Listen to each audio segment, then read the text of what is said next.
자, 오늘 첫 번째 토크 주제는 바이오주 트렌드 변화, HLB 헬릭스미스. 자, 이렇게 뽑아봤는데요. 자, 오늘 바이오주들 요즘 보면 예전에는 올라가면 다 같이 올라가고 빠지면 다 같이 빠지더니만 네. 요즘은 가는 놈은 또 가고 또 안 가는 기업은 또 빠지고 네, 맞습니다. 아주 편차가 심한 것 같습니다. 일단 오늘 바이오주 왜 이런 현상이 나는지부터 좀 설명 좀 듣고 갈까요? 뭐 제가 원체 연초부터 바이오를 안 좋게 봤기 때문에 네. 방송만 나오면 부정적으로 얘기를 했기 때문에 우리 시청자들이 되게 싫어했을 수도 있어요. 근데 오늘은 제가 바이오주에 대해서 좀 새롭게 좀 얘기를 해야 되겠지만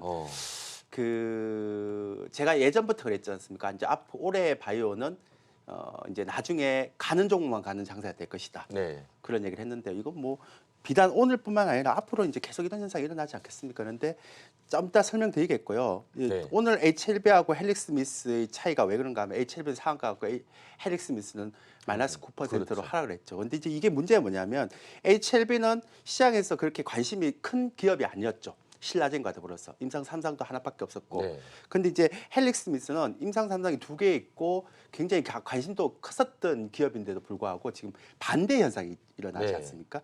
그런 부분들이 있어서 이제는 임상 3상이 있더라도 아무래도 실적이 되는 종목들 위주로 가지 않을까. 제가 자세한 이유는 좀 이따 설명드리겠지만 앞으로는 이런 바이오의 차별화 현상은 더 심해질 것 같다.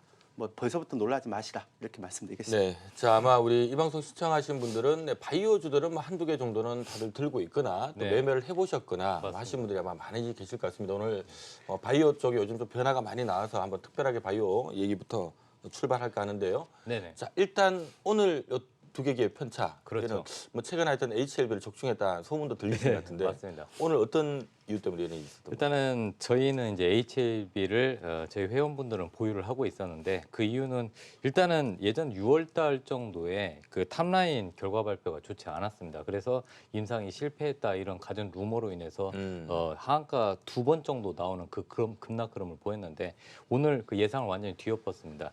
그러니까 이제 어제 정확히는 어제 6시에 유튜브를 통해서 진양곤 회장이 그 HLB의 리보세라닙에 대한 임상 3상에 대한 결과 발표를 했는데 성공이라고 발표를 했고요.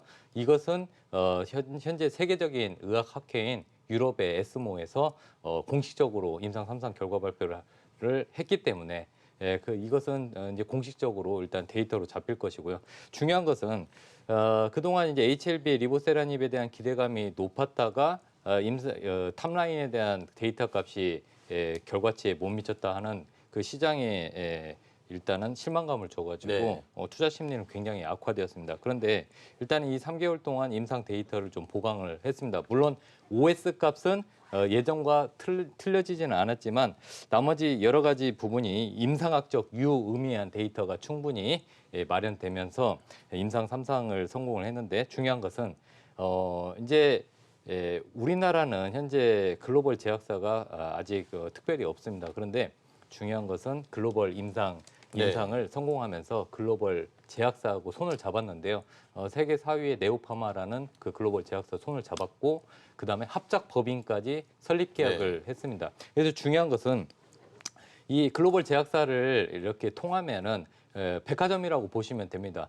혼자 일일이 판매, 제조까지 싹 해야 되는데 글로벌 제약사하고 이렇게 손을 잡으면은 글로벌 제약사가 알아서 판매 채널을 뚫어주는데 이번에 네오파마는 중동, 인도, 그다음에 아프리카 등지에 그 판매처를 이번에 확보를 되어 있기 때문에 이쪽에서 매출이 발생할 가능성이 높습니다. 다만 중요한 것은 10월 24일에 프리 NDA를 예를 들어서 이 부분을 통과해야 되는데 프리 NDA에서 만약에 실패하게 되면은 또 시장에 충격을 줄 수 있습니다. 그래서 투자자분들은 일단은 고점에서 따라잡는 것보다는 상황을 보면서 프리 NDA까지 스케줄을 좀 확인할 필요가 있다 이런 말씀을 드리고 싶습니다. 자 항상 바이오 얘기만 하면 참 어렵다라는 생각이 듭니다.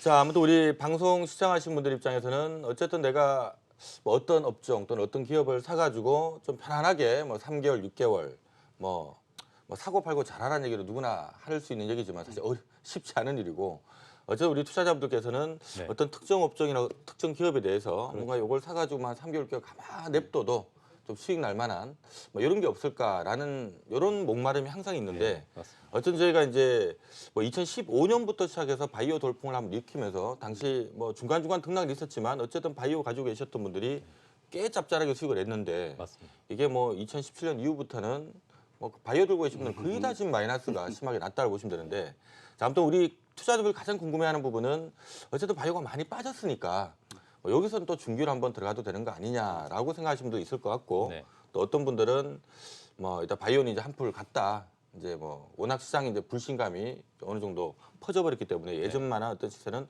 힘들 거다. 그래서 뭐 종목별 차별화, 뭐 정말 기술 있는 회사만 봐야 된다. 자, 이런 얘기들이 많은 것 같은데 자 어쨌든 바이오 대응 전략에 대해서 우리 조일기 대표가 좀 정리를 좀 해주셨으면 좋겠어요. 올해 하반기 남은 기간은 바이오는 어떻게 대응해야 된다. 어떻게 보십니까? 기분 나쁘다 팩트를 얘기해 드릴까요? 아니면 네네. 좋은 얘기 해 드릴까요? 팩트가 궁금해요. 그래요? 네. 제가 HLB 얘기했으니까 뭐 HLB에 대해서 네네. 좀 네거티브한 얘기를 하려면 예. 뭐 좀 기분 나빠할 건 아니죠. 괜찮습니다. 예, 괜찮습니다. 그렇죠. 얘기를 해주셔야 됩니다. 일단 HLB가 올해 임상 3상에 대한 그 일단 뭐 성공이라고 자체적으로 얘기한 건데 이게 맞습니다. 알고 보면 자꾸 이런 얘기를 하면 안 돼요. 우리가 방송에서. 왜냐하면 품목허가 했죠. 그다음에 실제로 FDA에서도 또 승인해 줘야 돼요. 그리고 또 맞습니다. 신상품 나야 되는데 내가 예를 하나 들어볼게요. 녹십자 같은 경우가 임상 3상 들어갔다가 A4지 150장을 넣어놨어요. 네. 넣었는데 빠꾸, 넣었는데 빠꾸, 넣었는데 빠꾸. 아까 이렇게 외국계 파트너사하고 전략적 협력을 했다 그러는데 그것도 제가 나중에 허와실 네. 얘기해 드리겠죠. 문제는 뭐냐면 HLB에 대해서 이번에 이게 성공했다라는 부분 물론 이제 통계적 유의성을 확보하지 못했다라고 얘기를 하는데 이 부분을 제외한다면 네. 저렇게 성공하는 건 좋은 일이에요.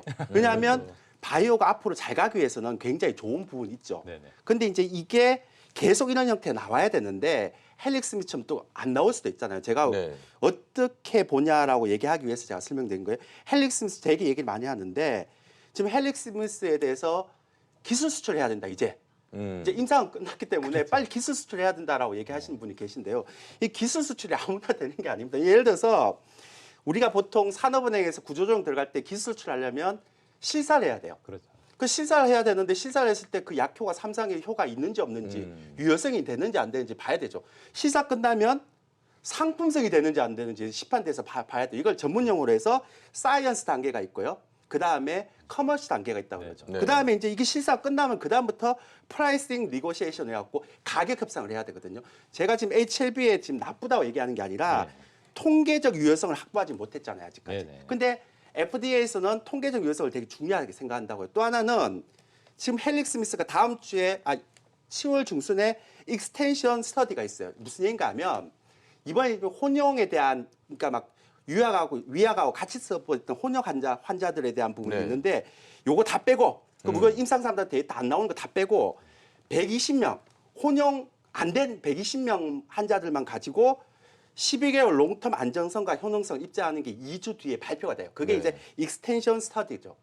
이게 만약에 잘 되면 안정성은 일단은 어느 정도 효과가 났는데 FDA는 안정성 안 보거든요. 효율성 보거든요. 그러니까 효율성이 잘 나오면 에러가 가능한 거고요. 네. 만약에 난 에러 싫다. 헬릭스 미스 임상 3단을 보고 싶다 이러면 임상 3단 기다리려면 한 1년 반. 그 1년 반을 기다릴 것인지 아니면 에러가 됐을 때 아니면 이렇게 익스텐션 스터디가 됐을 때 강하게 치고 올 때 물량을 좀 줄여놓고 다른 종목으로 빠질 것이냐 이런 얘기를 하고 있거든요. 그러니까 제가 무슨 얘기를 드리는가 하면 저는 앞으로 오늘 HLB가 좋은 뉴스가 나왔지만 저는 네. 앞으로 임상 3상은 손 안 댈 겁니다. 예, 그러니까 뭐 이전에도 일단 뭐 말씀해 주셨습니다만은 계속 일단 임상 얘기했죠. 3상에서는 아닌 것 같다. 그리고 이제 앞으로 어떤 상황이 되는가 하면 전임상, 그러니까 1상과 2상에서 3상으로 가는 회사들이 현저하게 줄어들 거예요. 네. 왜냐하면 임상 3상은 보통 2천억, 3천억 드는데 그렇죠. 거기다 실패해버리면 엄청나게 힘들거든요. 그래서 아마 제가 볼 때는 향후에 임상 1상, 2상에서 아마 기술 수출 발표를 계속 할 거예요. 근데 이 기술 수출이라는 게 계속 좋은 것도 아니잖아요. 한미약품처럼 중간에 파기가 될 수도 있거든요. 그러면 기술 수출 될 때 계속 올라가는 게 아니라 올라갔다가 또 떨어지고 올라갔다 떨어지고. 그럼 결론적으로 우리나라에서 바이오를 샀을 때 가장 바이앤홀드로 가져갈 수 있는 종목은 현재 실적이 되면서 앞으로 신약과 버금가는 제약을 개발할 그러니까 벌써 개발했다가 상품 판매를 할 수 있는 업체, 즉 셀트론 말고는 없죠. 그러니까 실적이 되는 뭐 바이오는 사실 없으니까. 없으니까. 네. 그러니까 제가 얘기한 게 이제는 기술 특례 기업으로 들어오면 5년 동안 막 적자 나도 막 살아있다 뭐 이렇게 하는 기업도 좀 제한해야 돼요. 너무 심했잖아요. 그리고 그 다음에 실적이 되는 바이오하고 그 다음에 대형 제약사들 그런 종목들 제외하면 제가 볼 때 굉장히 좀 험난한 과정을 거칠 가능성이 있다. 특히나 임상 3상은.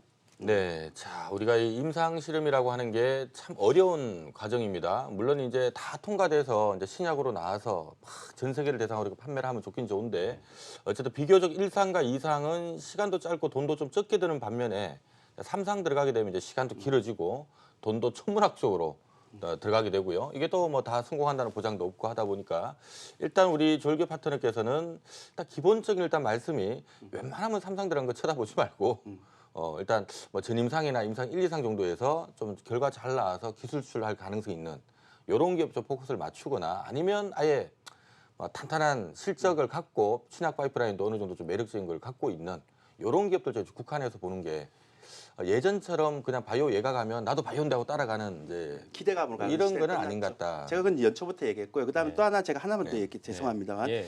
그 제가 이 얘기하는 건 HLB나 헬릭스미스가요. 헬릭스미스 이제 주주들이 되게 많이 얘기하는데 이게 나쁜 기업이 아니에요. 네. 그러니까 이게 지금 임상 3상이 두 개나 다 살아 있어요 지금. 네. 근데 이제 문제는 어떻게 이거를 이제 해낼까가 문제거든요. 그렇죠. 주총에서 유상증자 안 한다고 유상증자 했잖아요. 음. 이러면 안 돼요. 그래서 제가 매번 얘기하지만 물론 이제 주주들도 있지만 저는 앞으로 경영과 연구는 개발해야 된다고 생각해요. HLB 이번에 임상 3상 된 거 정말 축하할 일이죠. 앞으로 이렇게 돼야지 우리나라 바이오가 클 수 있기 때문에.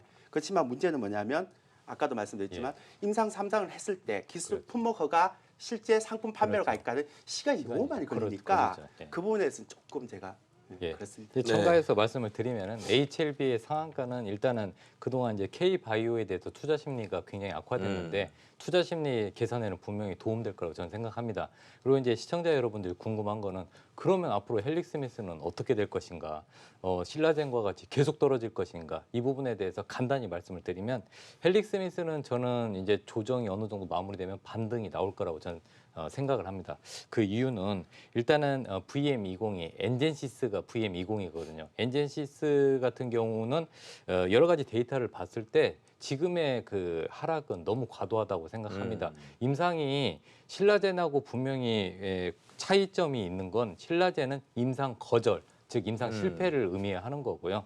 이번에 헬릭스미스는 그 임상이 오염된 부분 이런 부분이 너무 과하게 포장이 됐고 어떻게 보면은 공매도 세력들의 오히려 그 공격에 좋은 먹잇감이었지 않나. 네. 그리고 또 하필이면은 최대 주주의 오너 일가의 약간의 5억 원 상당의 지분 매각 이런 부분은 솔직히 그 오너 일가에 있어서는 제가 봤을 땐 내부 단속을 좀 잘 못했지 않나. 그래서 여러 가지 이 상황을 봤을 때 투자 심리가 너무 안 좋았기 때문에 지금의 낙폭은 과하다. 즉 투자 심리 개선이 어느 정도 약간만 개선이 되면은 저는 급반등할 가능성이 높다 이렇게 보고 있습니다. 네, 자 코롱 생명과학에 이어서 또 신라젠 사태까지 그리고 뭐 오늘 올랐지만 HLB도 사실은 불과 얼마 전에 한번 더 큰 실망감을 그렇죠. 주긴 했었고요. 그나마 기대했던 게 헬릭스미스였는데 헬릭스미스도 지난주에 시장에 또 충격을 줘버렸고 아무튼 뭐 이 바이오에 대한 어떤 과거 기대치는 지금 이전보다 상당히 많이 내려와 있는 거는 사실인 것 같습니다.